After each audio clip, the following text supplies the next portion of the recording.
Phone tapping అంటే ఇక అన్ని రకాలుగా వస్తాయి. కాబట్టి నేను చెప్పాను, అది టీఆర్ఎస్ ప్రభుత్వం ఒక మాఫియా రాజ్యంగా వివరించిందని చాలా స్పష్టంగా చెప్పాను.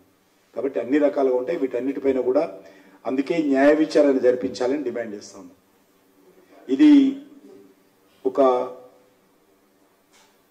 వ్యక్తికి సంబంధించినటువంటి ప్రజాస్వామ్య స్వేచ్ఛ ఏదైతే ఉంటుందో ఆ స్వేచ్ఛకు భంగం కలిగించే విధంగా ఒక రాజకీయపరమైనటువంటి దృష్టికోణంలోనే కాకుండా ఒక అవినీతిపరమైనటువంటి దృష్టికోణంతో మరి ఇందులో ఇమిడి ఉన్నది. కాబట్టి దీన్ని ఖచ్చితంగా న్యాయ విచారణ జరిపితేనే ఈ కేసుకు సంబంధించినటువంటి విషయంలో నిజానిజాలు బయటకు వస్తాయి.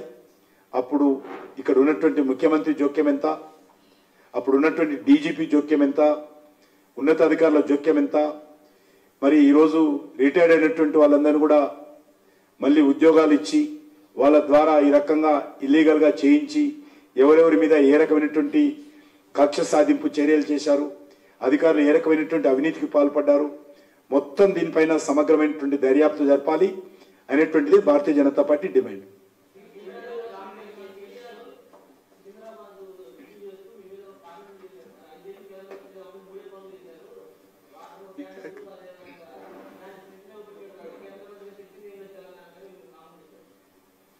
పనికిరానోళ్ళు మాట్లాడితే జవాబు చెప్పాల్సిన అవసరం లేదు.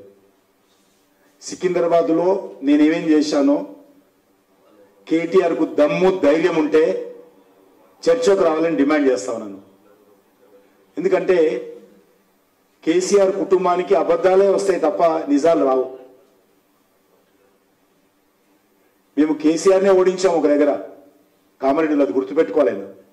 ముఖ్యమంత్రి ఉన్నటువంటి కేసీఆర్నే భారతీయ జనతా పార్టీ ఓడించింది.